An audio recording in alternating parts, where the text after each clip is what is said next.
세상의 변화를 알아가는 즐거움, 투자로 인생을 바꾸는 사람들, YG 클럽. 지금 고정 댓글을 확인하세요. 제가 머니 트레이너, 머니 트레이너 김경필 대표님 네. 이렇게 부르면 되겠네요. 그러면 머니 트레이너란 뭔가 돈을 조련하는 겁니까? 아니면 돈에 맞게 사람을 트레이닝 시키는 겁니까? 어떤 의미이세요? 그것도 중요하네요. 예. 사실 머니 트레이너라는 표현을 쓰게 된 이유는 우리가 네. 그 근육을 불려주는 사람을 헬스 트레이너라고 네. 하잖아요. 근육을. 근데 이제 사실 뭐 돈을 불려준다기보다는 돈이라는 거, 운동과 공부와 돈 모으기는 사실 공통점이 반복의 결과거든요. 그러니까 이제 반복이라는 거는 어떤 방법을 몰라서 방법을 가르쳐 주는 게 중요한 게 아니라 계속 반복을 시켜주는 트레이닝 개념이 필요하지 않겠냐. 그러니까 네네네. 돈 관리에 근육을 불려주는 사람이 머니 트레이너다. 그러니까 돈이라는 거는 그렇지 않습니까? 제가 뭐 오늘 그래 돈 모으기가 중요해. 그래서 오늘 했다 그래서 한 번으로 끝나는 게 아니고 그렇죠. 계속 반복이 돼야 되니까. 그러니까 사실 제가 하고 있는 유튜브에 들어오시는 구독자분들은 이 머니 트레이너가 무슨 방법을 얘기하느냐, 무슨 이야기를 하느냐도 중요하지만 내가 어제 들었던 얘기, 엊그제 들었던 얘기에 대한 확신과 믿음을 강화하기 위해서 들어오는 거거든요. 어제 한 운동과 엊그제 한 운동이 오늘 한 운동과 크게 다르지 않지만 네. 이것을 계속 반복하기 위해서. 그래서 대한민국도 이제는 머니를 트레이닝을 받아야 되는, PT를 받아야 되는 이런 시대가 될 것이다. PT 이제, 선생님. 예, 그렇게 이제 돈 관리의 근육을 키워주는 사람, 뭐 이렇게 이제 명명을 한 거죠. 저희 Y스트릿도 저도 많이 강조를 하는 게 지속 가능성하고 반복 가능성이거든요. 투자를 한 번 해서 뭐 50%, 100% 벌 수도 있지만 맞아요. 이거를 수십 번, 수백 번, 막 70세, 80세 될 때까지 계속 할 수 있을 것이냐. 잃지 않고. 진짜 그러려면 돈 관리에 근육이 필요하다. 그렇죠. 사고방식도 네네. 그렇고. 우리 근데 김경필 대표님은 그 콘텐츠의 스펙트럼이 엄청 넓더라고요. 네. 진짜 그 사회 초년생부터 네. 노후 준비 그리고 이미 은퇴하신 분들에 대해서도 많은 분들 또 상담도 많이 하시고요. 또 많이 찾아오시고. 사실은 뭐 상담을 많이 하고 싶은 마음은 있으나 네. 여건이 그렇게 시간적으로 그렇게는 안 돼서 완전 바쁘셔가지고. 많이 이렇게 만나진 않지만 우리 청년 세대는 좀 멘토링을 하면서 나도 또 느끼고 배우는 게 있다 보니까 그래도 좀 만나려고 노력은 하죠. 한번 출발점을 한번 볼까요? 물론 이제 출발점은 뭐 좋은 직장도 얻는 거 아니면 왜 그거 있지 않습니까? 부자가 되는 세 가지 방법. 부자인 부모에게 태어난다. 부자인 아내나 이렇게 배우자를 얻는다. 예. 아니면 뭐 본인이 성공하는 이건데 사실 그냥 첫 번째, 두 번째는 빼고 본인 스스로. 시드머니가 있어야 이걸 또 굴리기도 시작을 할 텐데요. 그렇죠. 우선은 전체적으로 시드머니 모으기의 기본이란 이런 거다. 어디서부터 출발을 해야 될까요? 그러니까 이제 대한민국 사회의 청년 세대, 요즘은 청년 세대를 보통 뭐 39세까지도 이제 청년 세대라고 얘기를 많이 하는데 네. 이 청년 세대들이 고민이 많아요. 왜냐하면 이제 보는 것들이 굉장히 옛날보다 많아졌는데 사실 여건은 이제 뭐 대부분 직장 생활 하면은 뭐 많게는 300, 적게는 200 정말 사회 초년생들이 급여는 적고 보는 거는 많고 그러다 보니까 사실 내가 돈 모으기도 전에 네. 사실 돈은 쓰는 방법을 너무 빨리 배우게 된 청년 세대. 지금 대한민국의 2030의 현주소가 어떠냐. 올해 5월 자료 기준으로 우리나라 신용불량자가 23만 명이 2030 세대라고 합니다. 그러니까는 3명 중에 1명이 청년 세대다. 예. 그리고 지금 조금만 더 이제 있으면은 어떻게 보면은 신용불량자로 넘어갈 수 있는 잠재 신용불량자들도 거의 3명 중에 4명 중에 1명이 20, 30대다라는 이야기가 있거든요. 그러니까 그만큼 사실은 청년 세대가 돈을 못 모으고 오히려 돈을 빌리고 그걸 못 갚는 그런 풍조가 굉장히 많아졌는데 이게 어디서 시작이 된 거냐. 네. 저는 개인적으로 2008년 금융위기가 우리가 최근래에 있었던 가장 어떻게 보면 역사상 경제 환경을 변화시키는 큰 사건이다. 네. 금융위기는 대부분 우리 청년들은 기억을 못해요. 못하죠. 이런 일이 있었나? 이렇게 생각을 하니까. 벌써 그게 15년 정도 15년 됐죠. 전이네요. 15년 정도 됐고 이미 사회에 나와 보니까 금융위기가 터진 이유인데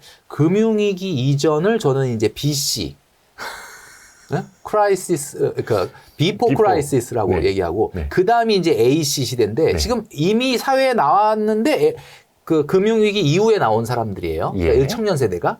그러니까 예전에 BC 시대에는 200, 300번은 사람이 차를 산다, 해외여행을 간다 이런 일은 없었어요. 최소한. 근데 이제 최근에는 200, 300을 벌어도 차를 끌고 해외여행을 간단 말이에요.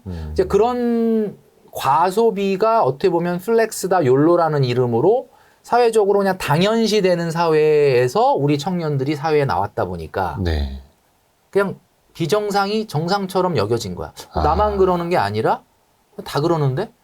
이런 사회에 나와 보니까 이분들이 돈을 아끼고 모으고 자본을 불리는 것보다는 돈을 쓰는 걸 먼저 배웠죠.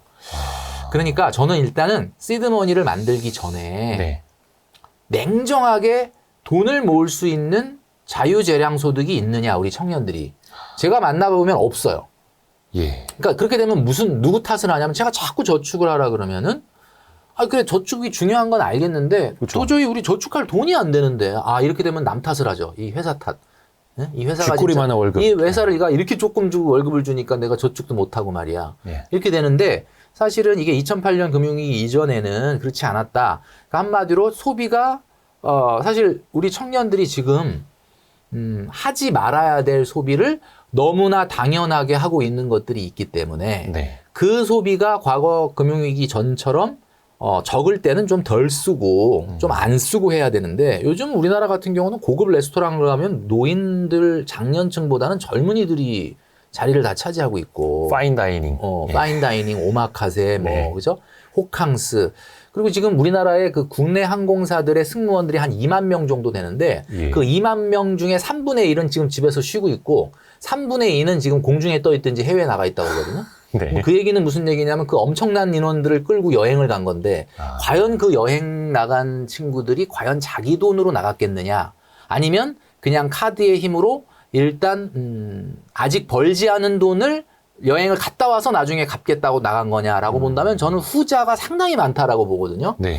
자, 그렇다면은 저축을 하라는 얘기를 하기 전에 과연 머니 트레이너로서 저축할 수 있는 컨디션을 만들어주는 게 먼저가 아니겠느냐. 우리 청년들이 저축해라 그러면은 저축할 돈이 없는데요? 이렇게 나오니까. 그렇죠. 왜 저축할 돈이 없느냐. 저는 현재의 소비를 여러분들이 너무나 당연하게 생각했던 것이 당연한 게 아니라는 것서부터 출발을 해야 된다라는 겁니다. 그래야 일단 시드머니를 만들 수 있는 첫 단추가 그제서야 이제 끼워지는 거죠. 자유 재량 소득. 이거는 내가 쓰고 정말 남길 수 있는. 그렇죠. 내 마음대로 할 수 있는 소득. 네. 내 마음대로 할 수 있는 소득이 너무 없는 거예요, 지금. 그러니까 너무 고정비가 커져버린 거예요. 네. 그러니까 우리가 지금 쓰고 있는 대부분의 우리 청년 세대들이 쓰고 있는 돈 같은 경우 제가 단적으로 이런 예를 들은 적이 있거든요. 네. 제가 이제 90년대 후반에 직장 생활을 시작을 했는데 대기업이니까 그래도 급여는 좀 나쁘진 않는 편이었고 제가 네네. 정용진 부회장하고 입사 동기인데 나이는 그분이 저보다 많지만 아마 제 기억으로는 그 당시에 급여가 한 200만 원 정도였거든요. 지금 화폐 가치로 한 400 정도 되지 않았을까 싶은데. 그때 이렇게 삼성그룹 공채 이런. 공채. 그래서 그러다 보니까 저는 이제 재형저축 40만 원 떼고 155만 원 받아서 124만 원 저축했거든요. 31만 원만 갖고 한 달 생활을 했는데 그 31만 원이 지금 화폐 가치로 6, 70이라고 전 생각을 해요. 한 7, 80? 이 정도 될 것 같은데 우선 기본적으로 그때는 왜 이런 게 가능했느냐. 일단 스마트폰 인터넷이 없었어요. 일단 통신요금부터 네, 나잖아요. 이제 지금 우리 청년들이 이 휴대폰 하나로 뺏기는 돈이 이 요금뿐만 아니라 여기 스트리밍 서비스니 OTT니 하여튼 많이 들어가죠. 그다음에 이게 끝나 배달과 쇼핑과 이게 사실 여러분 아시겠지만 자본주의의 경제 성장률이 얘가 다 견인을 한 거잖아요. 그리고 참고로 우리 김경필 대표님의 스마트폰은 좀 예전 모델입니다. 야, 그래요? 예. 역시 이 소비를 지금 예전- 소득 대비. 그건 아니고 하여튼 제가 봤을 때는 그 당시에는 인터넷 스마트폰 없었고 예. 결정적으로 당연히 배달이 없었죠. 그리고 제가 입사했던 초기에는 초기가 아니라 한참 동안 내가 직장 생활하는 동안 놀토가 없었어요. 그땐 토요일에도 토요일에 다 출근했던 옛날 사람이라서. 그렇죠. 진짜 옛날 사람이죠. 이러니까 사실은 여러분들이 지금 이 휴대폰이라고 하는 거 하나 손에 들면서 얼마나 많은 사실은 과거에는 안 하던 소비를 하고 있느냐. 그래서 제가 또 이렇게 얘기하면은 그건 과거 얘기고 지금인데 어떻게 그 소비를 안 하느냐라고 말씀하실 수 있는데, 제가 하나하나 이제 말씀을 지금부터 드릴 거거든요. 예. 여러분들 저축을 어떻게 해서 어떻게 돈을 모으냐 이전에 제가 지금 드리는 말씀이 먼저 돼야 돼요. 이게 해결이 돼야 저축을 할 수가 있어요. 그러니까 제가 최근에 이제 다른 뭐 방송이나 이런 데 나가서 몇 번 얘기한 건데 네. 우리 청년 세대가 절대 하지 말아야 될 10가지의 그 어떻게 보면 슬기로운 소비 생활을 막는 10가지의 소비가 있거든요.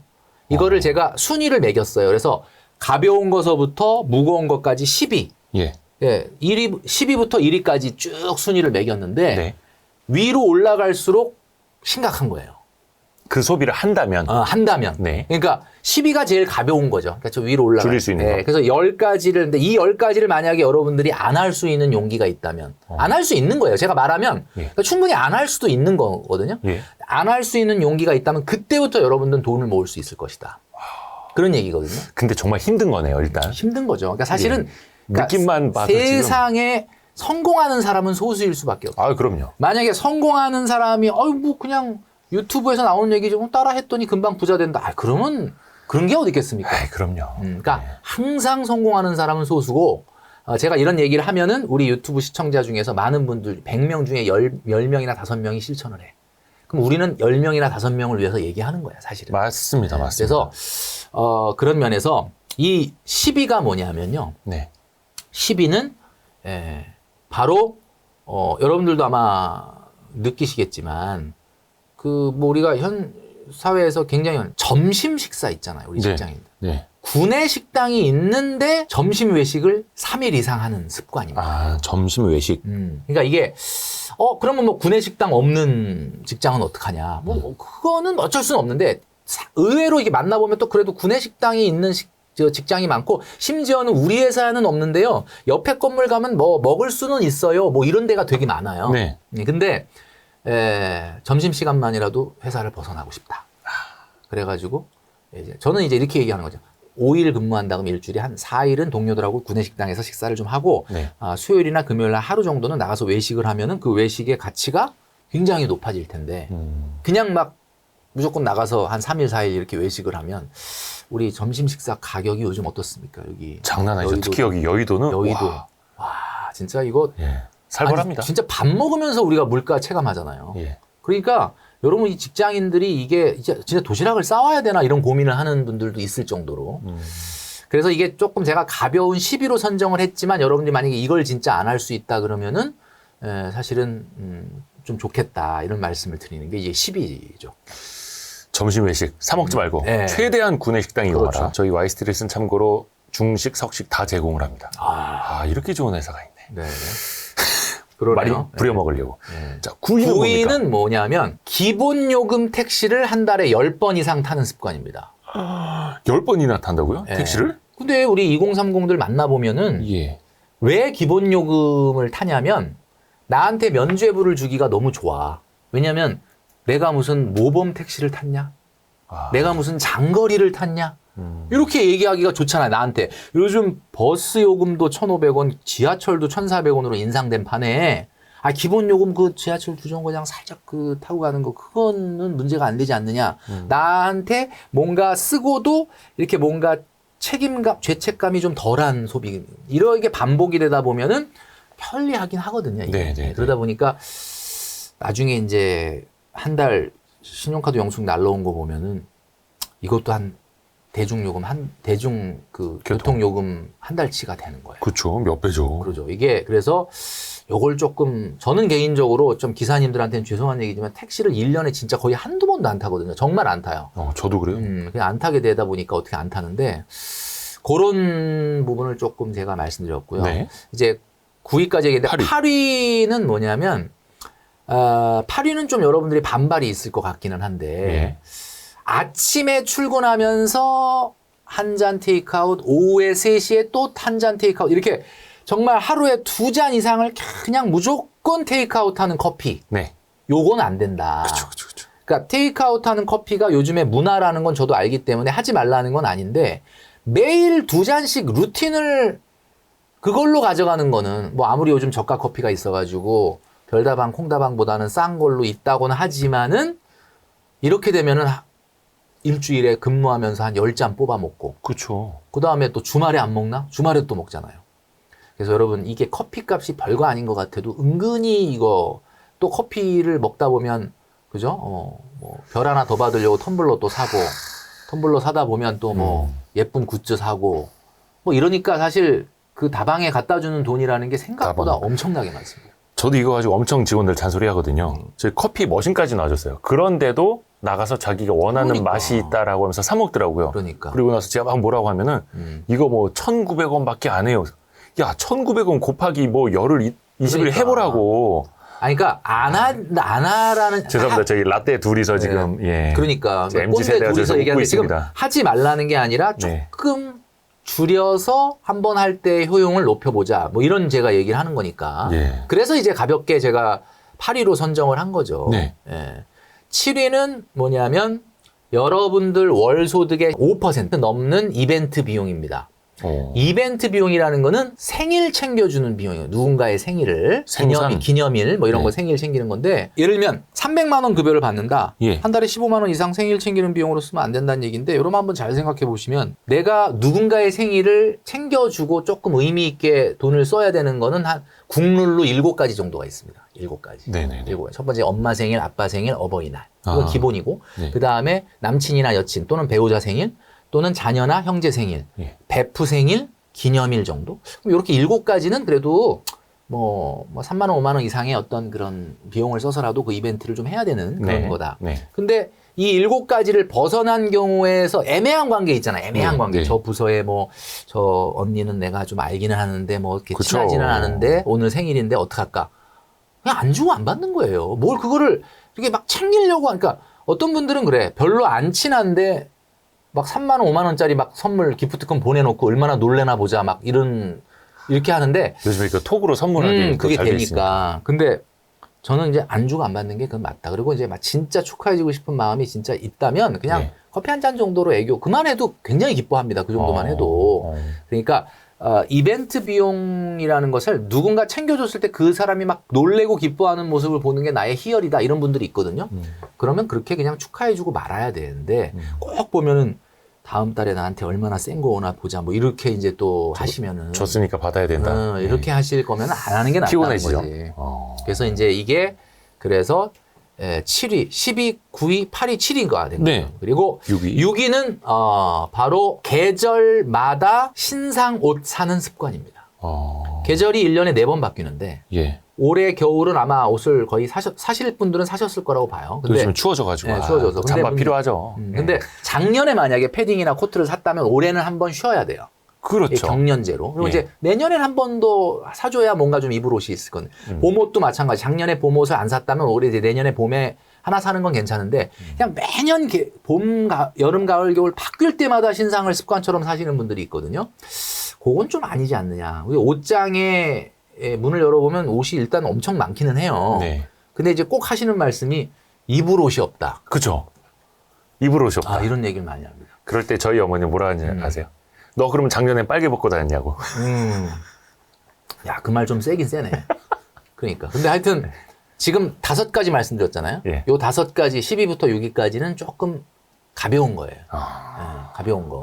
여기까지가 가벼운 예, 거였어요? 요게 좀 가벼운 거죠. 가벼운 거. 그렇지만 하지 않는 게 좋겠다. 그 다음에 지금부터 좀 약간 무거운 것들이 시작되는데 이제 5위란 말이에요. 5위. 네. 5위는 뭐냐면은 자기 월 소득의 15% 이상 되는 문화 레저 비용입니다. 문화 레저 비용 그러니까 무슨 내용인지 잘 모르시는 분들이 있을까봐 네. 문화 레저 비용 하면 이거예요. 필라테스, 요가, PT, 골프, 테니스, 취미 뭐 이런 건데 예. 운동과 취미에 여러분들의 소득의 15% 이상을 쓴다? 그러면 여러분들은 절대로 돈을 모을 수가 없을 겁니다. 잠시만요. 15%면은 100만 원에 15만 원, 200만 원에 30만 원, 300만 원 월급이어도 월 45만 원 이상을 쓰면 안 된다. 그렇죠. 근데 요즘에 뭐만 하면은 그 몇십만 원 금방 나가잖아요. 그렇죠. 그러니까 제가 한번 이런 얘기를 한 적이 있거든요. 예. 골프 요즘 젊은 분들도 굉장히 많이 하시는데 예.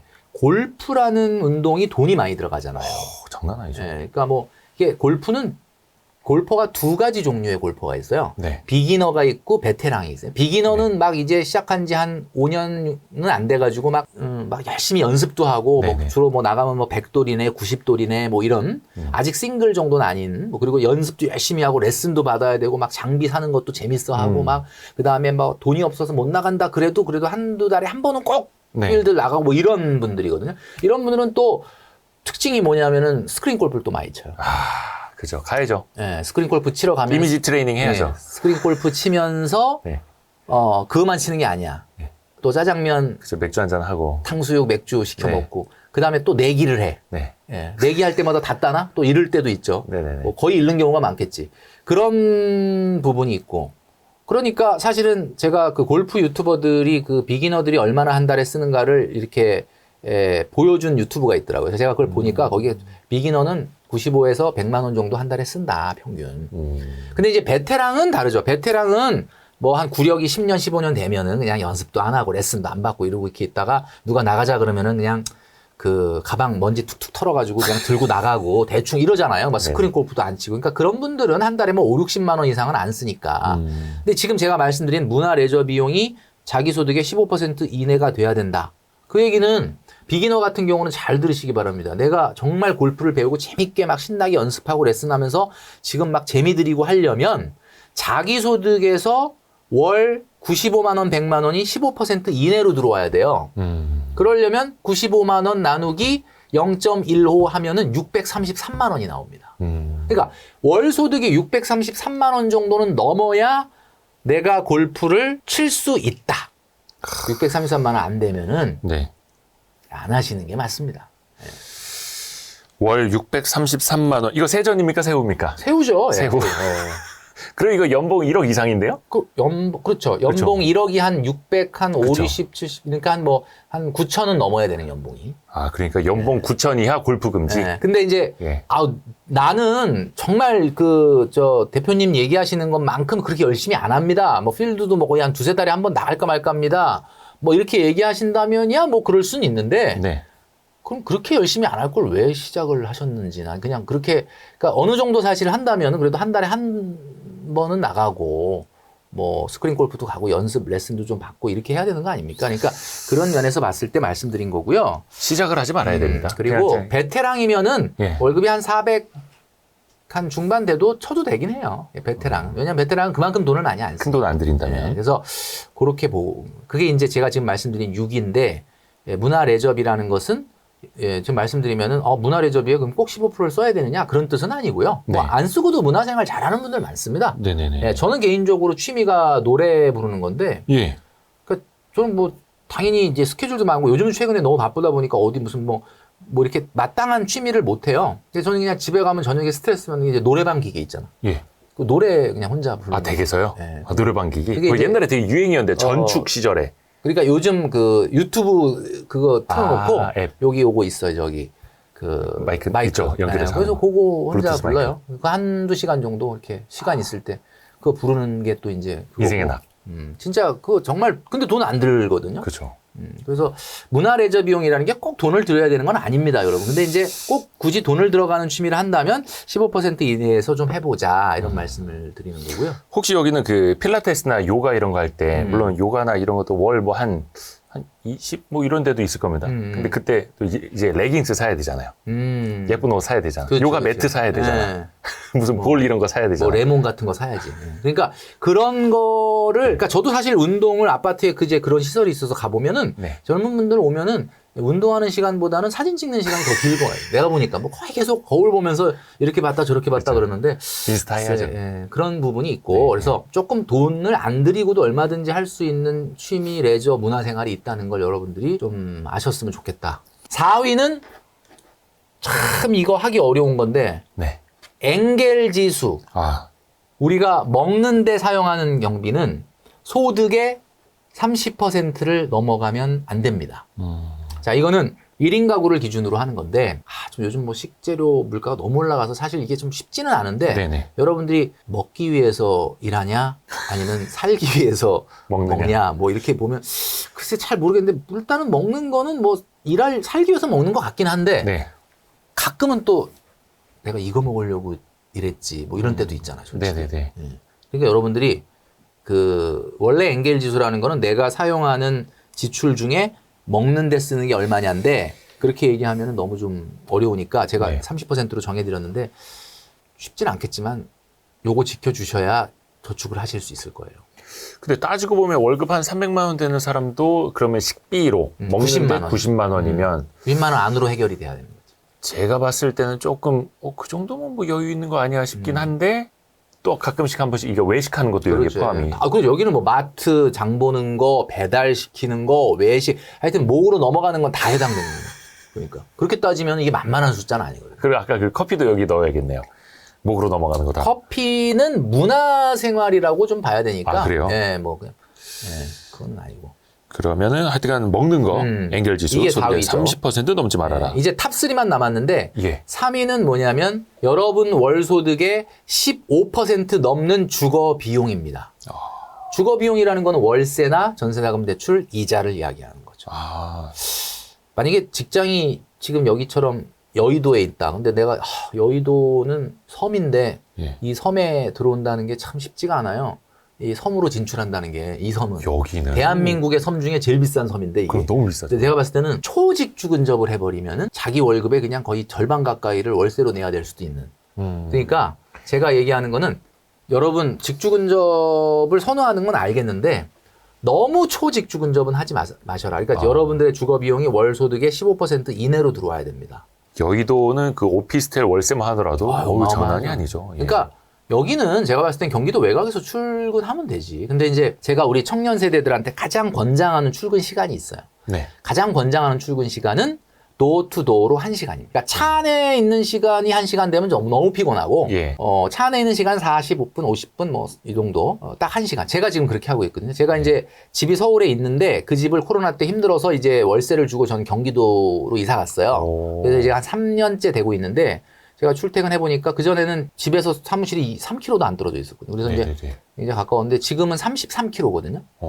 근데 1시간 정도의 출근 시간, 근데 이제 막 지하철에 막 이런 건 아니고 그냥 번호 4자리 그 좌석 버스를 타니까 네네. 그냥 차 안에서 한 40분 정도 있는데 그 시간이 진짜로 명상과 사색과 뭔가 영감이 떠오르는 시간이더라고요. 그래서 왜냐하면 차창 밖으로 보이는 어떤 풍경을 보면서 생각도 하고 차창 밖에 뭐 파리바게뜨가 보이면 파리바게뜨 저 사장님은 얼마 벌까? 임대료 저거 얼마일까? 그 다음에 저기 알바 3명 돌리고 얼마 남을까? 뭐 맨날 이런 생각을 네네네. 하는데, 네. 그냥 똑같은 길을 가다 보면 그렇잖아요. 뭐 강남역 네네네. 지나가면, 저기 왜 햄버거 집이 또 생겼네. 네. 저거는 망하는데 얼마나 걸릴까? 뭐, 이 경쟁이 될까? 뭐 이런 생각을 많이 한단 말이에요. 근데 이런 여러 가지 생각들이 이제 크리에이터니까 유튜브를 하는 사람 입장에서는 새로운 컨텐츠가 되고, 이러니까, 저는 집에 가서 뭐 탁 책상에 앉아서 야 다음 주에 유튜브 뭐 할지 생각하자 이게 안 되거든요. 네. 이게 차 안에서 이렇게 눈 감고 생각도 하고 창밖도 보면서 생각하면서 굉장히 많은 영감을 얻기 때문에 이게 우리 직장인들이 물론 당연히 1시간이라는 게 피곤하다고 생각할지 모르지만 저는 초직주 근접을 하려면 이유가 있어야 된다. 초직주 근접을 해서 막 돈이 그렇게 많이 왕창 나가는데 그럼 그렇게 해갖고 출퇴근 시간에 한 2시간 절약이 됐다. 그럼 절약한 시간으로 뭐 하냐? 이렇게 물어보면 잔다. 예. 친구들 만나러 나간다. 그냥 쉰다. 이러면 이거는 아니다라는 거죠. 그래서 요걸 여러분들이 좀 어떻게 생각하실지 모르겠지만 저는 이제 뭐 그렇게 생각합니다. 그래서 초직주 근접만큼은 좀 피해라 이런 얘기죠.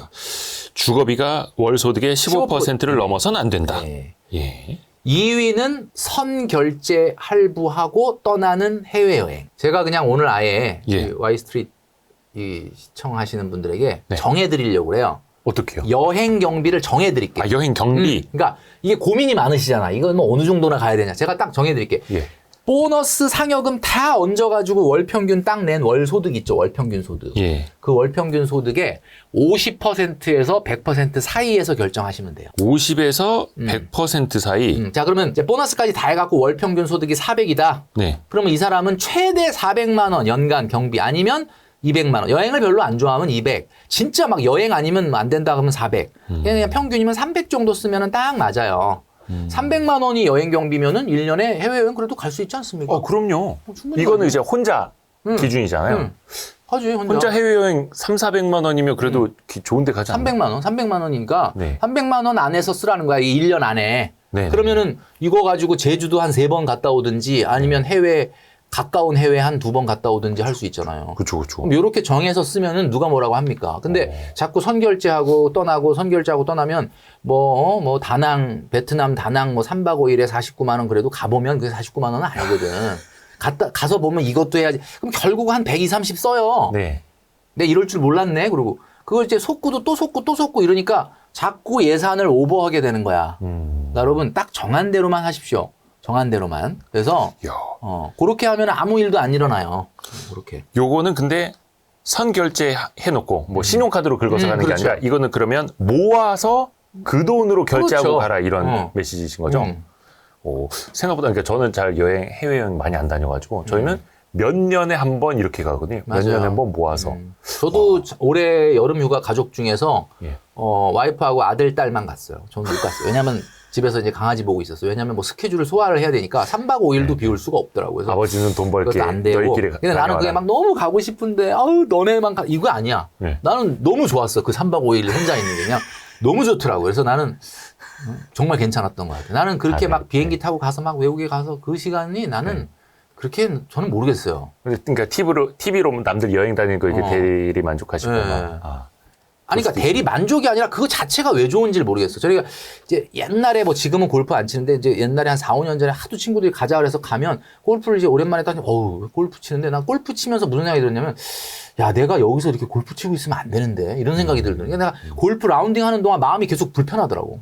나는 하루 종일 시간 다 하루 뺏기죠. 종일 그 뭐 하는 건가 이런 생각이 드는 거예요. 왕복 한 3시간 운전하고 왔다 갔다 그러니까 하고. 예. 돈 쓰고 예.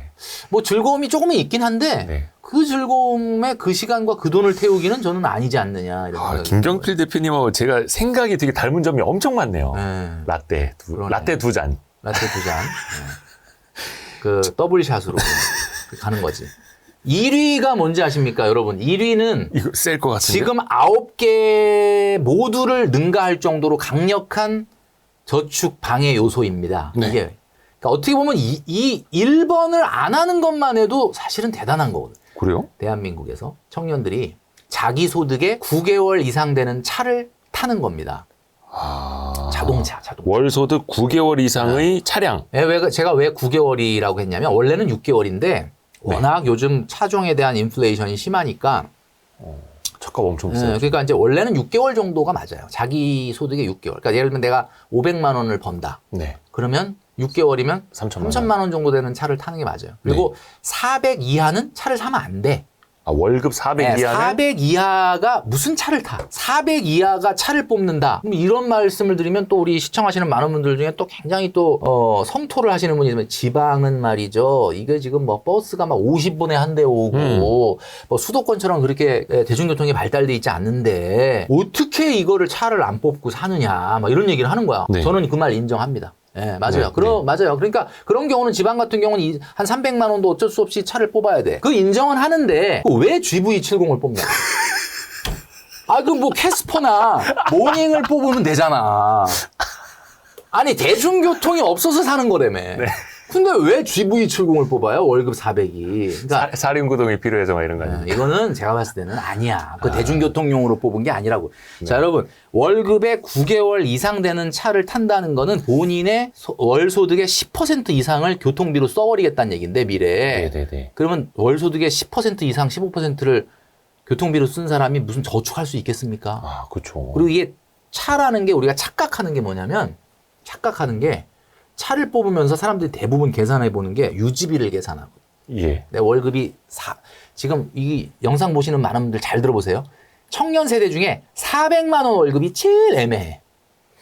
제일 애매한 이유가 뭐냐? 200~300이면 아예 차 안 살라고 마음을 먹는데 네네네. 400이 딱 되는 순간 좀 있어 보이죠? 조금 400이면 그래도 뽑아도 되는 거 아닌가 이런 생각을 하는 거야. 그리고 막 유지비를 계산을 해요. 계산해 보니까 한 달에 한 60만 원 정도 나갈 것 같아. 그러면 내가 뭐 커피 좀 안 뽑아 먹고 옷 좀 덜 사고 말이야. 친구 좀 덜 만나고 타도 되는 거 아니야? 그리고 이제 덜커덕하고 차를 사는 거예요. 네네네. 근데 여러분 60만 원 유지비라는 거는 여러분이 뭐 거기서 기름값, 세금, 주차, 세차, 수리, 대리, 발렛 이런 거 다 넣어서 계산했겠지만 네. 그거 말고 또 있어요, 비용이. 감가 어떻게 할 거야? 감가는 여러분 돈 안 쓰는 것 같지만 5년 정도 타고 나면 그 차에 60에서 70%가 사라지기 때문에 네. 그거 계산을 해야 되거든요. 그러면은 여러분 계산한 금액이 무조건 곱하기 1.5배입니다. 그럼 예를 들면 내가 한 50, 60 들어갈 것 같은데 그러면 120, 30이에요. 그 월급 400인 사람이 GV70을 딱 뽑아서 타면 네. 150이 날아가는 거거든. 네. 감가까지 따지면. 그럼 여러분 생각해 보세요. 그럼 그 사람은 갑자기 월급이 400에서 250 되는 거야. 근데 그 사람이 그러면 그것만 쓰나? 차를 주말에 고이 모셔놓나? 끌고 나가잖아요. 네네. 나가려면 또 누굴 만나야 되지. 전화해. 나와. 만나지. 그럼 만나서 뭐 그냥 뭐 물만 마시나? 아니잖아요. 그쵸. 그러니까 이게 차는 말이죠, 여러분. 절대로 물론 차가 교통수단 그 이상의 어떤 뭐가 있다는 건 알기는 아는데 네, 만족감과 네, 행복감. 그런 게 있는데 그거는 400 이상만 생각하시고 그 대신에 되도록이면 6개월 이내 아무리 백보 양보하더라도 9개월 이내의 차량을 타셔야 된다라는 걸 말씀드려요. 이게 안 되면요. 그 어떤 것도 할 수가 없어요. 근데 사실 한 40대들 눈에는 G80, GV80이 들어오고 20, 30대한테는 G70, GV70이 그렇게 예뻐 보인대요. 이게 왜 그러냐면 그 김경필 멘토가 한 2, 3년 전부터 그 네. 차량 계급도라는 걸 그쵸. 그 엄청 유명한 짤 아닙니까? 짤이 있지 그거? 않습니까? 그걸 만들고 나서 네. 원래는 400, 500 벌어도 이 청년 세대가 BMW 벤츠를 뽑으려고 했었는데 하도 그 짤이 돌아다니니까 뭔가 내가 지금 BMW 벤츠를 뽑으면 카푸어로 낙인 찍힌다. 낙인 찍힐 것 같아요. 예, 예, 그러니까 안 되겠다 생각하고 좀 제네시스로. 낮추려고 하는데 아반떼 타기는 간지가 안 나는. 네네네. 그래서 선택한 게 GV70이에요. 그래서 GV70이 제일 인기가 있다고 하더라고. 400, 500대에서 월급. 아, 그러네. 옛날 같았으면 그냥 저기 뭐 아반떼 끌고 다니고 좀 마우라의 구멍 좀 뚫고 그렇죠. 그랬을 때 이제는 제네시스로 간다. 야, 이게 사실 근데 이거는 어떻게 보면은 여성분들은 조금 그래도 차량에 맞아요. 대한 자극이 좀 덜 할 수는 있어요. 조금 덜하죠. 근데 이제 여성분들은 대신에 남친이 좋은 차를 타면은 굉장히 좋아하는데 네. 여러분 아시겠지만은 남친이 이렇게 본인 소득에 비해서 너무 과도한 차를 탄다. 그러면 저는 제가 봤을 때는 예. 그거는 손절해야 됩니까? 빨리 헤어지시는 게 낫다. 저는 그렇게 말씀드리고 싶어요. 아, 그래요. 근데 약간 그런 거 있어요. 연애한 지 몇 개월 안 됐어. 그럼 남친이 좋은 차 그렇지. 뽑으면 좋아해. 좋아하죠. 근데 한 3, 4년 연애하고 결혼까지도 생각을 하고 있는데 비싼 차 뽑는다 이게 등짝 때리는 거죠. 그렇죠. 그러니까 돈 한마디로 아끼는 말해서 엄마가 좋아한다 그러면 그 행동은 해도 되는 거예요. 근데 여친이 좋아한다 그러면 그 행동은 다시 생각해 봐야 돼요. 그죠? 엄마 나 400인데 GV70 못 봤어. 그러면 잘했네 좋다 멋있다 이렇게 얘기 안 해. 야 너무 이러죠. 그거 엄마가 정확한 거예요. 이야, 절대 하지 말아야 할 10가지 소비. 물론 이것도 나이대나 뭐 소득대 조금씩 이제 생각은 다를 수는 있을 텐데 요거는 일종의 바이블로 우리가 간직을 좀 해야겠습니다. 이 10가지를 여러분들이 만약에 안 한 용기가 있다고 생각해 보세요. 진짜 안 해놔 10가지. 그러면 이 10가지를 안 하는데 그 사람이 돈을 못 모을까요? 모으죠. 모으죠. 근데 희한하게도 예. 이 10가지를 다 안 하는데도 돈을 못 모으는 사람이 세 종류가 있습니다. 오, 그래요? 신기하죠? 이거 10가지를 하나도 안 하는데도 네. 돈을 못 모아. 전혀. 그 세 부류가 누구냐? 네. 첫 번째는 애완견을 키우거나 고양이를 키우면 이 10가지를 다 안 하는데도 돈을 못 모으는 거야. 진짜 여러분 내가 경제적으로 독립이 안 됐는데 도대체 자식을 어떻게 키웁니까? 이게 강아지나 고양이가 자식이거든요. 거의 자식이죠. 자식이고 예, 예, 제가 예. 키워서 잘 아는데 저는 우리 자식보다 더 이뻐요. 난 솔직한 얘기로. 또 돈도 많이 들어가고. 돈도 많이 들어가고. 그래서 그런 게 있고 그다음에 두 번째는 주식 투자라는 거예요. 주식 투자를 예. 진짜 지금 시장에 주식 숫자가 많냐 바보 숫자가 많냐 그 싸움인데 사실 정말 뭐 아무것도 모르고 그냥 무대뽀로 막 주식 투자를 하는 거야. 예. 그런 경우도 이런 10가지 안 하는데 돈이 안 모이고요. 요거는 이제 무대뽀로 하시는 분들입니다. 무대뽀로 그렇죠. 하시는 분들. 네. 그다음에 세 번째는 뭐냐면 애완견도 안 키우고 주식 투자도 안 하고 네. 지금 방금 말씀드린 10가지 다 안 해. 근데도 돈이 안 모여. 어떤 분이냐? 12조를 합니다. 12조가 뭐예요? 11조의 2배를 어디다가? 뭐 예를 들면 본인의 이제 뭐 절이 됐든 교회가 됐든 성당이 됐든 그러니까 내가 만나본 분들 중에는 너무 과도하게 기부금을 내는 분들이 또 있어요. 오, 그래요? 그러니까 이게 뭐냐면 이런 거지. 부모님을 부양하기 위해서 내 돈을 많이 쓴다든지 또는 뭐 헌금이나 또는 이제 절에 어떤 뭐라 그러죠? 기부금을 좀 많이 낸다든지. 근데 네네. 이게 종교적 신념으로 하는 거니까 너무 뭐라고 비난할 수는 없는 거예요. 너무 좋은 건데 네. 문제는 너무 기쁜 마음에 해야 되는데 제가 이렇게 슬쩍 얘기를 나눠 보면 너무 괴롭다는 거야. 근데 하면서도 괴로우면 안 하면 되잖아요. 근데 이게 무슨 약간 의무감 비슷하게 문화가 돼서 하는 분들이 있거든요. 근데 저는 그거는 아니라고 보거든요. 근데 아마 뭐 신이 네. 뭐 예를 들면 교회 같은 경우는 하나님이 기뻐하진 않을 거예요. 그러니까 내가 기쁜 마음에 기부금을 하는 게 아니라 막 내면서도 이러면 그걸 하나님이 좋아할 리가 없지. 저는 그렇게 생각하거든요. 그래서 뭐 이거는 그러면 하던 거니까 하지 마라 이런 얘기가 아니라 그쵸. 안 모이는 케이스 중에 그런 게 있더라. 요거 말고는 무조건 돈이 모입니다. 그러니까 그냥 어느 정도 수입이 되는 직장 꾸준히 다니고만 그렇죠. 한다면 네네. 이게 근데 사실 이거를 실천하는 사람은 어떻게 보면 이제 방법을 몰랐던 사람은 알려주면 이제 따라할 수 있는데 알려줘도 안 하는 사람들은 우리는 그냥 어떻게 됩니까? 그냥 포기해야 됩니까? 이게 여러분 제가 지금 10가지를 안 할 용기가 필요하다 이렇게 얘기했잖아요. 네. 그러면 하나하나 여러분 체크를 하시면서 요걸 어떻게 안 하지? 다음 달부터 안 해보겠다. 이렇게 한다고 되는 게 아니에요. 이거를 10가지를 단박에 안 하게 만드는 방법이 뭐냐? 그 방법은 내가 쓸 돈을 없애야 되는 거지. 내가 쓸 돈이 없으면 이걸 못해 자동으로. 그럼 어디다가 없어요? 저축으로. 강제로 자동이체. 그렇죠. 그러니까 네. 이게 우리가 항상 재테크의 출발점이 아끼고 모으고 불리고인데 네. 사람들은 자꾸 아끼고부터 해보는 거야. 아끼고 자 우리 멘토님이 오늘 대표님이 나와서 10가지 얘기했는데 오늘 좋다 이거 내가 해보자 그러고 아껴보려고 하는데 해보면 아시겠지만 여러분 안 됩니다 이게 잘. 그럼 안 아껴지잖아. 안 아껴지면 어떻게 돼? 저축을 못하는 거죠. 그럼 저축을 못하는 내 핑계가 생기잖아 마음속으로. 네네네. 내가 안 해본 게 아니라 와이스트리트 열심히 보면서 말이야. 나도 좀 아껴보려고 노력을 했는데 아낄 게 없더라. 나는 아낄 게 없으니까 못한 거다. 네. 내가 안 하려고 한 게 아니다. 이렇게 되는 거잖아요. 네네네. 그렇게 하는 게 아니라 여러분들이 먼저 아끼고 모으고 불리고가 아니라 먼저 모아야 돼요. 먼저 모아라.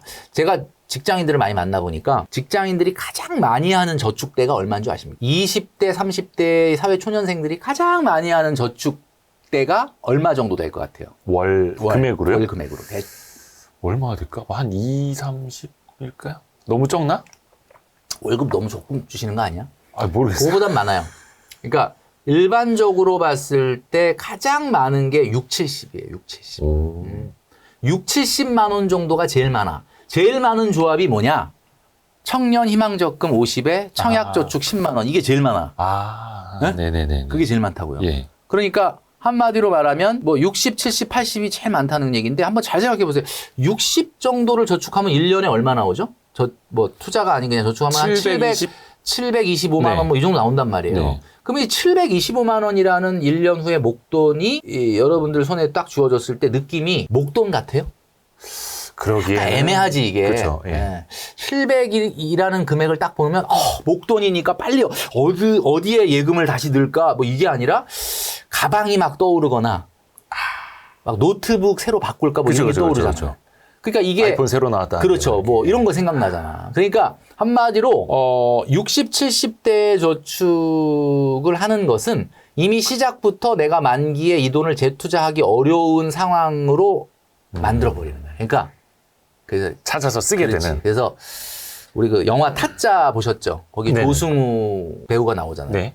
거기서 그런 말 나오지 않습니까? 곽철용하고 화투를 치잖아요. 네. 그럼 거기서 그런 얘기 하지 않습니까? 이 돈 빼실래요? 아니면 묻고 더블로 가실래요? 뭐 그러잖아요. 그럼 그때 곽철용이 뭐라 그러냐면 묻고 더블로 가! 그러잖아요. 그 짤 유명하죠. 네, 유명하잖아. 묻고 더블로 가. 네, 네. 사실 저는 그게 필요하다고 봐요. 60, 70을 하는 분들이 그냥 하던 거 계속 하면서 묻고 더블로 가면은 그게 한 140 정도 되는 거거든요. 예.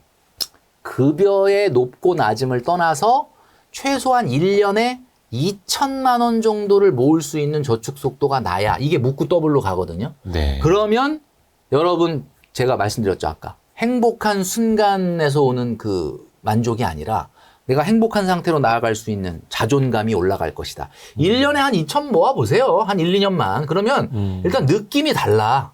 그래서 묻고 더블로 가를 실천을 해야 되는데 네. 이 얘기하면은 뭐 한 3, 400 이상 버는 분들이야 뭐 한번 생각해 볼까 뭐 이런 생각을 하겠지만은 그거보다 급여가 낮은 분들 같은 경우는 야, 그게 말이 되냐? 이렇게 이야기하시겠죠. 근데 제가 어떤 말씀을 드리고 싶냐면 여러분 공무원 분들도 있죠. 우리 구독자분들. 그럼요. 예. 공무원 아닌 분들은 겸직 금지 없잖아. 요즘 얼마나 많은 분들이 투잡을 하고 쓰리잡을 하고 투잡, 쓰리잡. 제가 깜짝 놀라는 거는 너무 급여를 많이 받는 분일수록 알바를 해. 이게 참 희한한 게 뭐냐면 제가 얼마 전에 S전자는 아니고 S 무슨 모 그룹에 다니는 그 박사분을 만났는데 나이가 32살이었어요. 예. 이분이 급여가 1,000만 원이 넘더라고. 야, 그건 진짜 대단하다. 근데 알바를 합니다. 나는 이게 놀라울 정도인데 알바를 하는 게 놀랄 게 아니라 한 달에 적금을 1,200을 합니다. 이분이 코인을 투자했다가 대학생 때 굉장히 좀 힘들었다 그러더라고요. 그래서 당분간 5억 만들 때까지는 저축만 하겠다. 그냥 놀라운 거는 야, 그 1,200을 저축을 한단 말이야. 근데 야, 이분 대단하다. 그래서 제가 물어봤거든. 네. 여자친구 있냐? 있다는 거예요. 예. 벌써 누가 인터셉트 했네. 그래가지고 근데 그렇죠. 여자친구 아니, 똑똑하고 돈 많이 벌고 성실하기까지 한대. 여자친구는 직업이 뭐예요? 그랬더니 네. S전자. 어. 그럼 어떻게 되는 거야? 둘이 한 2천 버는 거네 지금. 예. 이 친구들이 뭐 앞으로 이런 추세로 나가면 뭐 한 5년 10년 있다 한 3천 쉽게 벌 것 같은데. 그럼요. 예.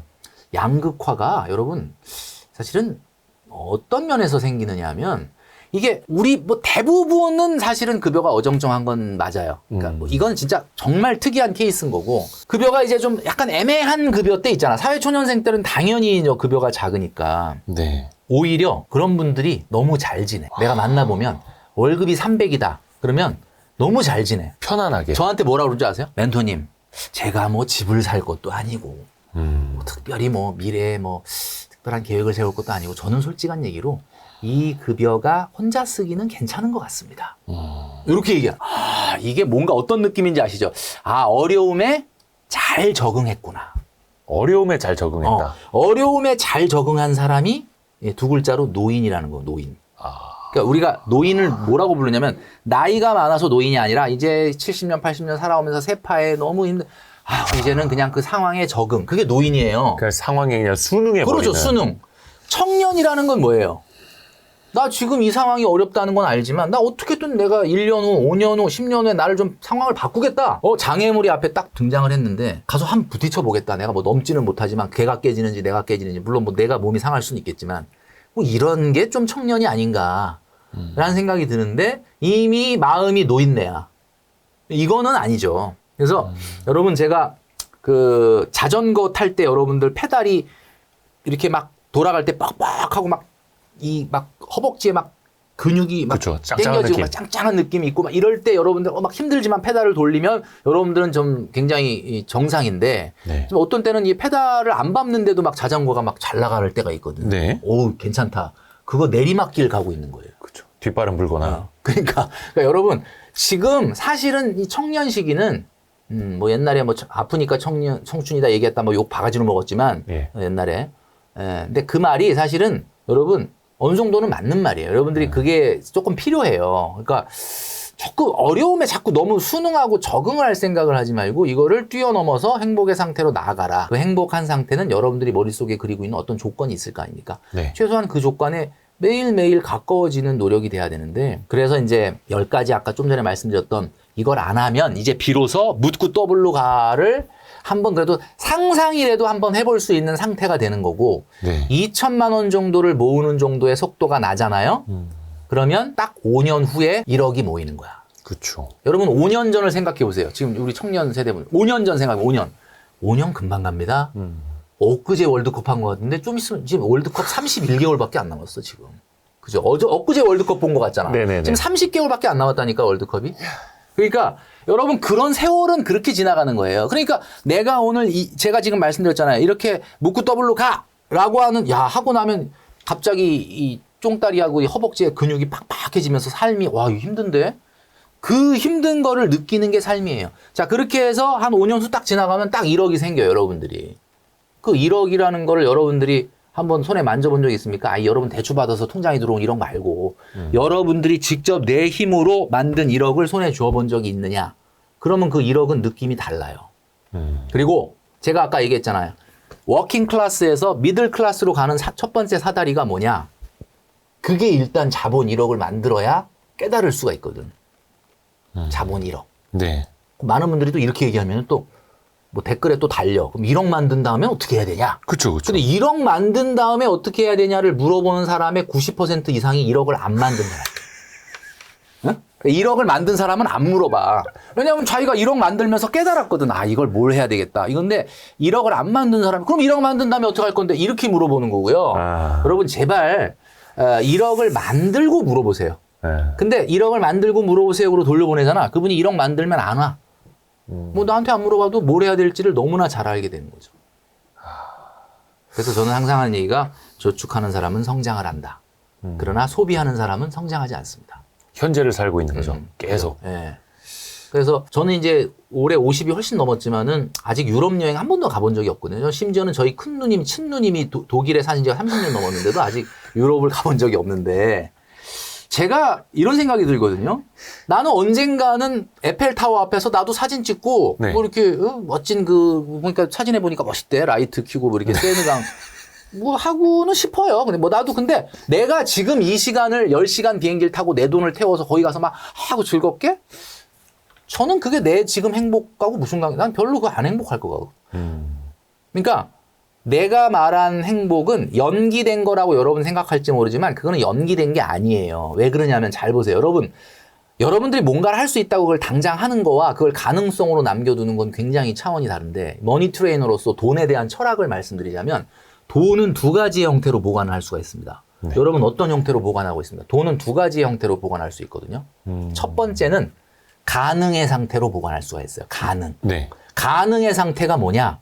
차를 사는 거야 그냥. 갖고 싶죠? 차 사. 그럼 차가 내일 딱 와 내 자리에. 네 차 끌고 갈 수 있잖아. 가능해지잖아. 그죠? 예. 가방을 사. 가방 들고 다닐 수 있잖아. 내 눈앞에 보이고 가능해지잖아요. 예. 근데 참 아이러니하게도 가능의 상태로 바꾼 순간 가능성은 없어지는 거야. 근데 나는요. 모든 돈을 다 지금 통장에 넣어놨거든요. 여러분 저 뭐 벤츠도 뽑고 BMW도 뽑고 가방 비싼 것도 살 수 있고 여행 갈 수 있지만 지금 안 가고 통장에 가능성의 상태로 보관하고 있습니다. 근데 나는 그 돈을 볼 때마다 무슨 생각하냐면 내가 막 너무 쓰고 싶고 하고 있는데 억지로 참는 게 아니고 그냥 그 금액을 보면 이거 갖고 이것도 할 수 있고 저것도 할 수 있고 야 이것도 할 수 있네.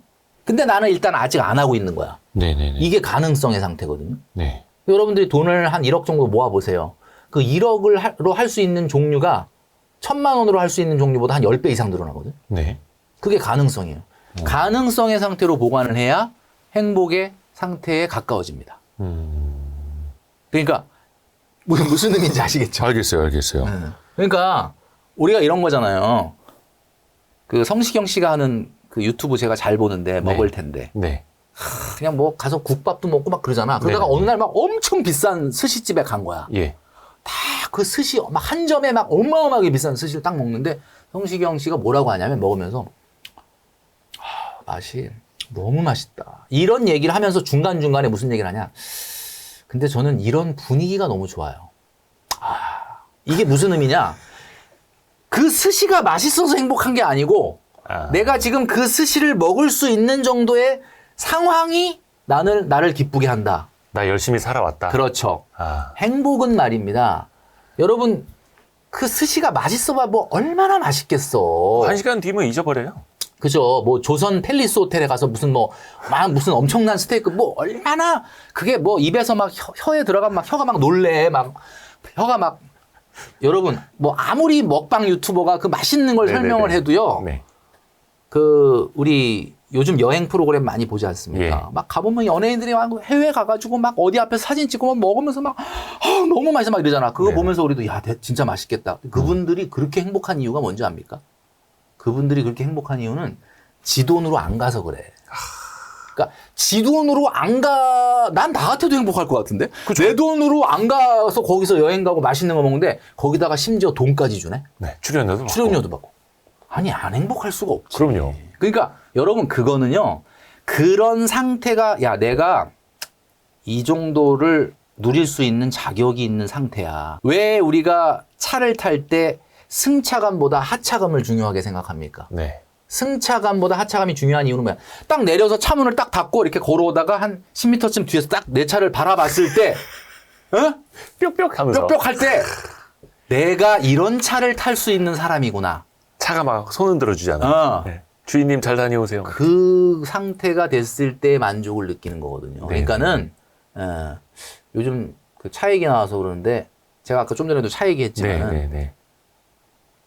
벤츠 광고가 요즘 바뀐 거 아십니까? 네. 벤츠 광고가 뭐 다이나믹한 성능의 이런 게 아니야. 아니요. 요즘 벤츠 광고가 이렇게 바뀌었어요. 반복되는 충동은 충동이 아니다. 예. 이게 벤츠 광고예요. 그걸 현실화하라. 예. 살아. 살아, 질러라. 그거거든. 그러니까 여러분 충동에 굴복하시면 내가 살만한 상황이면 충동이라는 걸 안 느끼지. 네. 니즈를 느끼지. 충동을 느낀다는 거는 이미 사면 안 된다는 거거든요. 제가 오늘 행복론을 얘기하고 돈에 대한 철학을 얘기했는데 이거 굉장히 사실 어떤 유튜브에 나가서도 요 얘기는 안 했거든요. 네네. 근데 이게 제가 지금 오늘 와이스트리트 와서 얘기했는데 예. 돈에 대한 철학을 명확하게 하십시오, 여러분. 그래야 여러분들이 부자가 될 수가 있고요. 돈을 사랑하셔야 돼요. 돈을 사랑하라.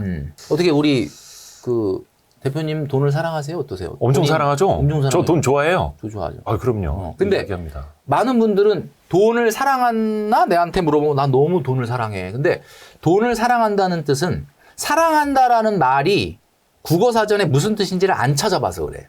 왜냐하면 사랑한다는 말은 우리가 너무 관용적으로 많이 사용하니까 네. 당연히 사전에서 찾아본 사람은 거의 없거든요. 사랑한다라는 걸 국어 사전에 찾으면 뭐라고 나오는지 아십니까? 몹시 아끼고 소중히 여김. 이렇게 나와요. 그럼 그 얘기 무슨 얘기야? 돈을 진짜 사랑한다면 몹시 아끼고 소중히 여겨야 되는 거지. 여러분들은 지금 돈을 사랑하지 않는 거지. 사실 이거 예전에는 돈 좋아한다, 돈을 사랑한다 그러면 되게 천박하다 그랬거든요. 근데 그게 아니라 완전히 그냥 역발상으로. 어떻게 보면 이제 그냥 돈의 본질로 가는 거네요. 사랑하라. 그렇죠. 그 맞아요. 본질. 돈을 사랑하라. 그러니까 돈, 뭐 성경에는 뭐 돈을 사랑하는 것이 일만하게 뿌리다 뭐 이런 얘기가 있지만 그거는 이제 어떻게 보면은 돈으로 인한 어떤 그 잘못된 어떤 그런 거를 경고하는 거고 돈이라는 건 가능성이기 때문에 좋은 거예요. 이 가능성을 축적한다는 건 굉장히 미래의 나를 행복하게 만드는 건데 중요한 거는 여러분들은 지금 돈을 너무 미워하고 있는 거야. 돈을 너무 미워해. 막 그러니까 이놈의 돈 그러고 빨리 없애버리자고 자꾸 쓰는 거야. 그러니까 여러분 제발 돈을 좀 사랑해 주세요. 딱 맞네요. 그렇게. 와, 이거는, 야, 제가 올해 들었던 이야기 중에 가장 이제 머리를 세게 얻어맞는 것 같습니다. 아마 젊은 분들도 여기서 극 공감하실 것 같은데요. 맞아요. 약간 앞부분만 들으면 사실 그냥, 저희 라떼 형님들 이야기네. 다 아는 이야기네. 어차피 100번, 1000번 듣는 이야기인데, 라고 할 수 있을 텐데, 실천을 하려면 딱 이거를 말씀을 새겨야겠네요. 네. 돈을 사랑하라. 몹시 제가 아끼고 오늘 드릴 수 소중히 있는 여겨라. 말씀은 이걸로 다 드린 거야. 사실 더 추가적인 질문이 있다면 제가 답변하겠습니다. 예. 이걸로 그냥 끝나는 거지. 와, 아니 이거는 제가 두고두고 또 또 있나? 많이 이야기를 해야겠습니다. 아니 근데 오늘 거의 뭐 제가 질문 몇 가지 안 드렸는데 지금 1시간 넘게 그냥 저기 쑥 유튜브 진행해 머신. 와가지고. 머신이야 머신. 네. 아니 왜냐면은 우리 머니 트레이너는 이제 돈을 아끼고 모으고 불리는 돈에 관한 근육이 많으신 분이어가지고 조금만 힘을 쓰셔도 그냥 술술 풀리네요. 말씀. 그런 것 같아요. 예. 맞아요. 유튜브가 날 이렇게 만들었어요. 하도 많이 불러대니까 매일 하나씩 하다 보니까 그냥 기계가 된 것 같아요. 근데 여기서 또 이제 저 아저씨 자꾸 막 우리한테 그러면 등산 같은 거 하래 막 이런 거 아닙니까? 막 이런 말 반발 나올 수도 있잖아요. 약간 이게 지금의 행복도 중요한 거 아니에요? 라는 생각을 분명히 이거 보면서도 많은 분들이 하실 수도 있을 것 같거든요. 당연히 중요하죠. 근데 이제 제가 말씀드리고 싶은 거는 이제 우리 청년 세대 분들이 행복을 배운 적이 없는 거야. 그러니까 어떻게 하면 행복한지를 회사에서 국영수만 학교에서 가르쳐 줬지 어떻게 하면 행복해지는지를 가르쳐 준 적이 없고 몰라요. 지금 제가 만나보면 누구나 다 행복해지고 싶지 않습니까? 그렇죠. 근데 행복해진다는 게 무슨 의미예요? 행복이라는 거는 청년 세대는 이렇게 이해하고 있거든요, 지금. 내가 행복해지려고 자꾸 행복한 순간을 만들려고 그래. 그러니까 오마카세를 가고 외식을 하고 핫플레이스를 가고 사진을 찍고 여행을 가고 비싼 물건을 사고 이게 다 행복한 순간을 만들려고 하는 거예요. 그러면 행복한 순간을 만드는 데는 뭐가 필요하냐면 신용카드가 필요하거든요. 다 이 지금 제가 열고 왔던 거 다 돈 필요하지 않습니까? 예. 네, 그래야 행복한 순간이 만들어진다 이거야. 근데 행복한 순간을 만드셨잖아요, 여러분. 행복합니까? 행복한 순간은 그때는 행복했던 것 같기는 하죠. 그 순간은 그죠? 예쁘게 사진 찍어가지고 인스타 올리고 좋아요 많이 달리면 좋아요 달리고. 행복하죠? 그러니까 행복한 순간을 만드는데 왜 사진을 찍냐면 행복한 순간이 지나가 버리기 때문에 그 순간을 잡을 수가 없어서 사진을 찍는 거예요. 근데 정작 행복한 순간을 만드는 게 행복이냐? 아이러니하게도 행복한 순간을 자꾸 만들면 행복에서 멀어집니다. 이게 왜 그러느냐? 행복한 순간이 영어로 얘기하자면 happy moment죠. 네. 근데 행복한 순간이 행복이 아니고 예. 행복한 상태가 돼야 되거든요. 근데 그 상태가 뭡니까? 영어로 얘기하면 컨디션이야, 컨디션. 예. 그러니까 내가 행복할 수 있는 조건이 돼야만 행복하고. 그러면 영어로 얘기하자면 뭐 the state of being happy. 내가 계속 지속적으로 행복할 수 있는 어떤 조건과 상태가 됐을 때 행복이 오는데 그걸 모르고 자꾸 행복한 순간에 투자를 하면 와. 행복에서 멀어질 수밖에 없는 거죠. 요. 그러니까 이 완전 그 영화 그 행복을 찾아서 막 이런 거 한 2시간 봐야만 얻는 건데. 맞아요. 그러니까 한마디로 말해서 행복이라는 거는 제가 최근에 최근에 한 1년 정도 너무 바빴거든요. 네네네. 예, 너무 감사하게도 뭐 방송이든 강의든 하여튼 5만 군데서 찾으니까 제가 개인 생활이 없어요. 너무 바빠요. 진짜. 심지어는 일요일 날 뭘 촬영하자는 것까지 있으니까. 그런데 되게 피곤하고 힘들 줄 알았는데 하나도 안 피고. 뭔지 아시죠? 이게? 저 수입이 많이 들어와서 출연료. 아니, 뭐 제가 대단한 수입이 있는 건 아닌데 하여튼 이게 뭔가 네. 내가 추구하고 내가 좋아하고 하는 일을 계속 성장시키고 있다. 이거는 내가 나는 이 정도 수준으로 가면 행복할 거야 라는 상태에 내가 매일 조금씩 가까워지고 있다는 만족감이 아침에 딱 눈을 떴을 때 내가 오늘도 어디 가서 뭘 해야 되고 강의를 가야 되고 뭐 글을 써야 되고 뭐 이렇게 해야 되는구나 라고 하는 것은 나를 더 성장시키고 발전시키는데 이게 바로 아까 얘기한 제가 행복한 상태로 오늘도 한 걸음 더 나아가겠구나 라는 만족감이거든요. 근데 제가 지금 행복한 순간을 추구하느냐, 뭐 어디 가서 막 뭐 비싼 물건을 사냐, 뭐 어디 가서 막 오마카세를 먹고 뭐 파인더 안 하거든요. 네. 뭐 여행을 가나, 여행 뭐 가지도 못하고. 그런데 나는 태어나서 요즘이 최고로 행복하다 이거야. 그래서 여러분 저축을 하면은 매우 행복해져요. 왜 그러냐면 여러분 행복한 순간을 자꾸 만들었죠. 뭐 비싼 물건도 사고. 네. 뭐 맛있는 것도 먹고 어디 멋있는 곳에 가서 사진도 찍고 다 돈이 들었잖아요. 네. 근데 여러분 지금 생각보다 그게 확실한 행복이라기보다는 그때는 조금 행복했던 것 같기도 한데 뭔가 지금 손에 잡히지 않고 지금 나는 뭔가 우울하잖아. 왜 그러느냐? 이 직장인들이 느끼는 우울감의 정체는 내가 지금 당장 소비를 많이 못해서 우울한 게 아니고 지금처럼 이렇게 저축을 한 푼도 못하고 5년, 10년, 20년 지나면 나는 전혀 상태가 달라질 것 같지 않은데? 라는 데서 오는 좌절감이지. 그러니까 저축을 한번 해보시면요. 네. 근데 뭐 5만 원, 10만 원 카카오땡뱅크나 톱땡뱅크에서 하는 그런 저축 26주 적금 이런 거 말고 네네네. 진짜 막 정말 내가 막 저축하면서 막 힘들어 죽겠네 막 이런 저축을 하잖아요. 그러면 한 2-3달, 4-5달 지나면 일단 이 금액이 커지는 볼륨이 다르거든. 그렇죠. 그때 그 느끼는 뭔가 이게 이렇게 되면은 자꾸 머릿속에 상상이 되는 게 이렇게 되면 내년 되면 이게 이만큼 커지는 거야? 그럼 이런 식으로 한 2년 하면 뭐 이게 3천이 되는 거야? 이런 그 뭔가 내가 어떤 상태로 나아가고 있다는 느낌이 굉장한 자존감의 상승과 기분을 좋게 하기 때문에 이거는 내가 어디 오마카세 가고 어디 호텔 가서 맛있는 거 먹고 사진 찍고 느꼈던 그 기쁨과는 차원이 다른 만족감을 줍니다. 근데 우리 청년들이 그런 걸 한 번도 경험을 안 해봤으니까. 그러니까 행복이 행복한 순간에 있는 줄 알고 거기만 쫓아다니는 거야. 그러니까 해피 모멘트만 쫓아다니는 거야. 해피 모멘트를 쫓아다니면 행복에서 계속 멀어진다는 것을 여러분들이 아셔야 됩니다. 이야, 행복한 순간만 자꾸 만들면 행복이 멀어진다. 행복한 상태가 되어야 된다. 완전 그렇죠. 명언입니다, 명언.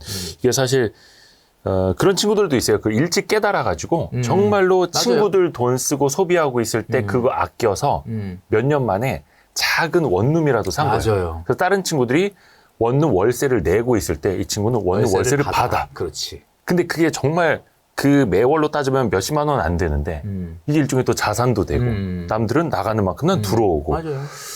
그거를 조금 다들 한번 느껴봤으면 좋겠는 게 행복한 상태로 매일매일 걸어가는 기쁨을 느껴봐라. 이렇게 말씀드릴 수 있는데, 지금 이제 아까 얘기하신 게, 원룸에서 월세 내는 사람과 받는 사람이 있다 그랬잖아요. 예. 지금 대한민국에서 우리가 그 부의 어떤 계층을 얘기할 때 보통 세 개의 계층을 얘기하거든요. 부의 계층이요. 부유층, 중산층, 서민층 이렇게 얘기한단 말이에요. 예.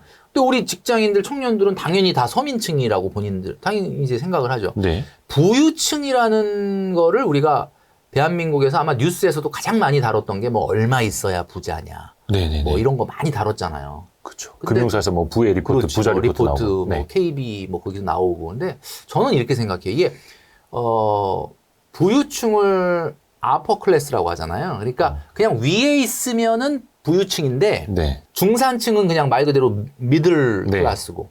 근데 이게 참 재밌는 게 서민층은 뭐라고 우리가 표현을 하느냐면 서민층은 뭐 그냥 평범한 사람? 이게 아니고 보통 사람? 이런 게 아니고 서민층은 영어로 워킹 클래스입니다. 워킹 클래스.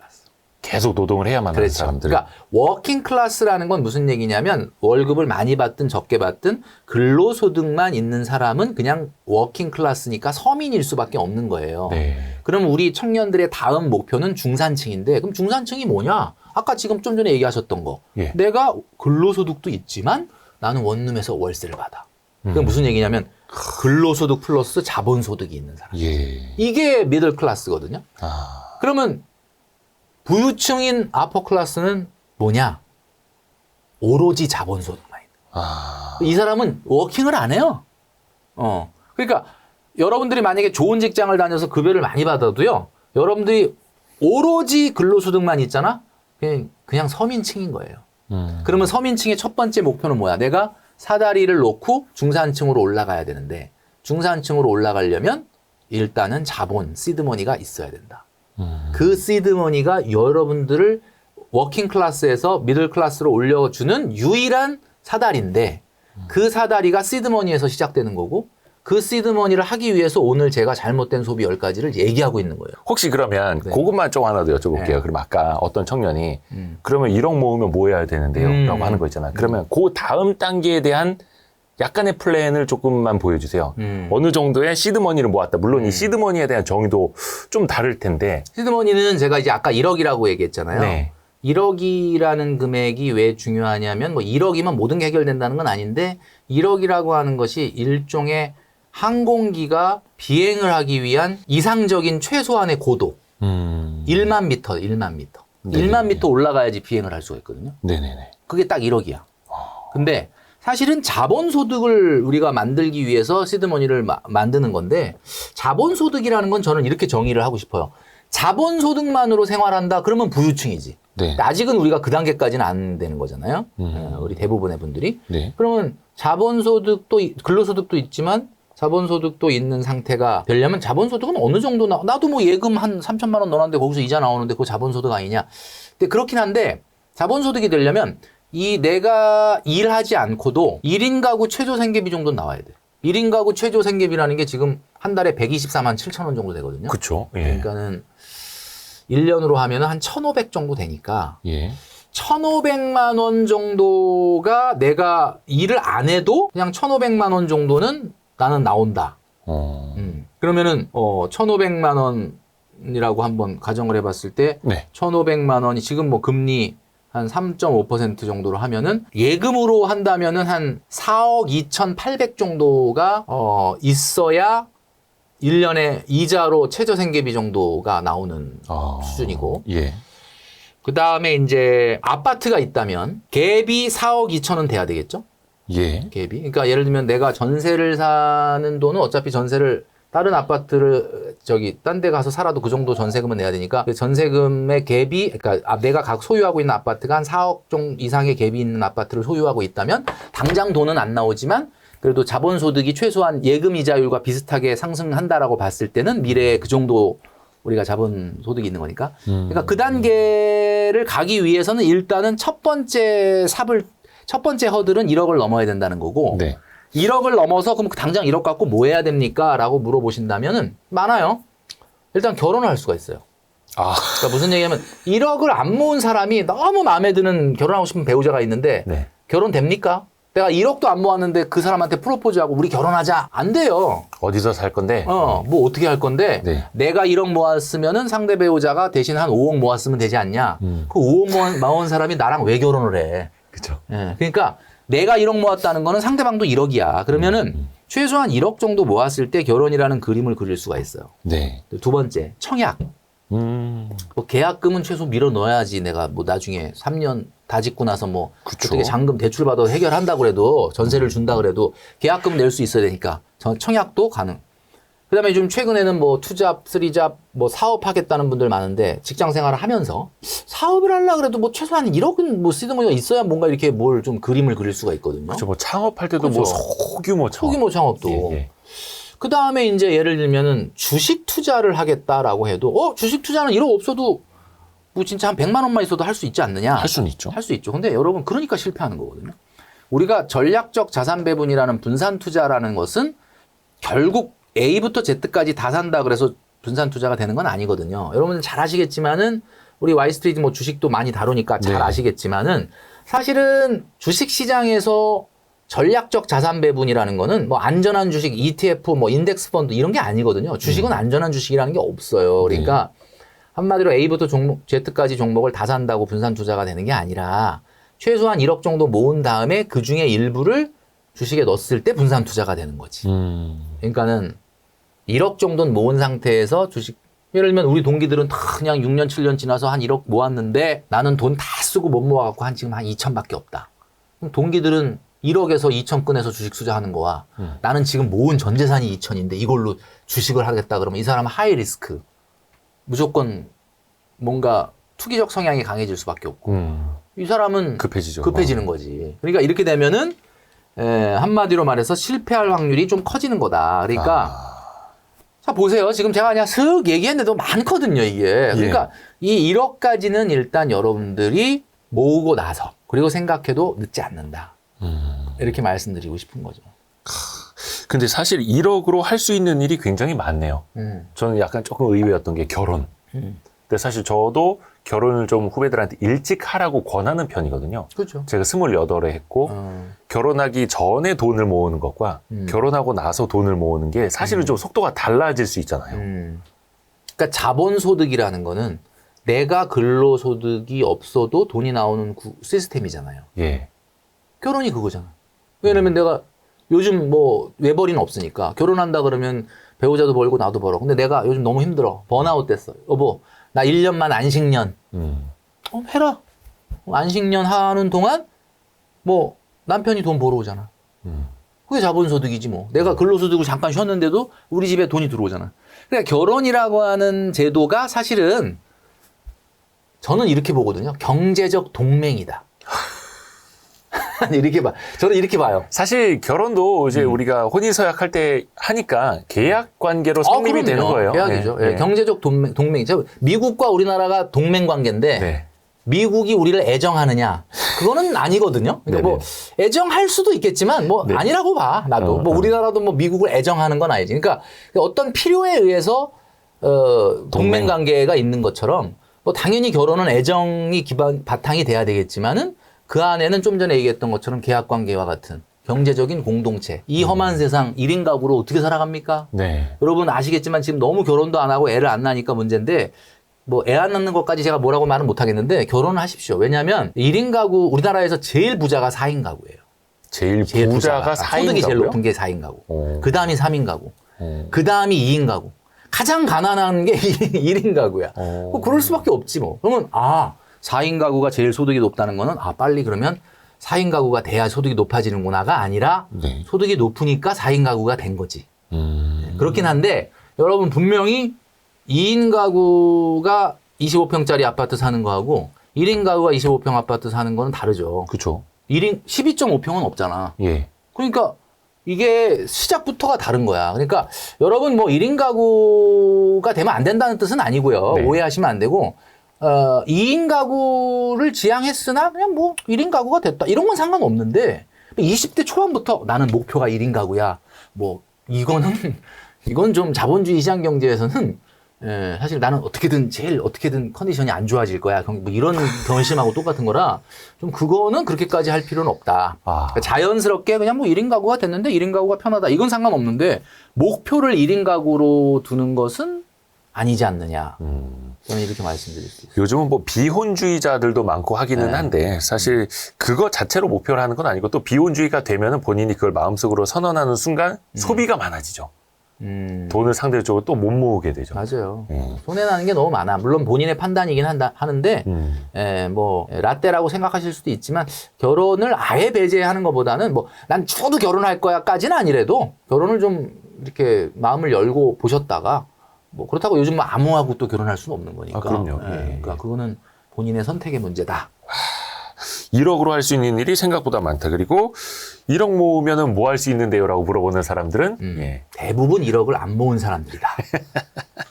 해서 혹시나 아까도 잠깐 말씀해 주신 게 1억을 만져본 사람과 그렇지 못한 사람은 앞으로도 달라진다. 맞아요. 달라질 수밖에 없다. 그런 이야기를 해 주셨고 우선 우리 혹시나 MZ세대나 청년분들이 보신다면은 빨리 1억을 좀 만져보시고 그걸로 또 다른 일도 한번 스텝 바이 스텝 밟아보시면 더 좋을 것 같습니다. 네. 와, 오늘 우리가 머니 트레이너 김경필 대표님을 통해서 와, 돈을 생각하는 근육이란 무엇인가 확실히 느낄 수 있었습니다. 네. 너무 감사드립니다.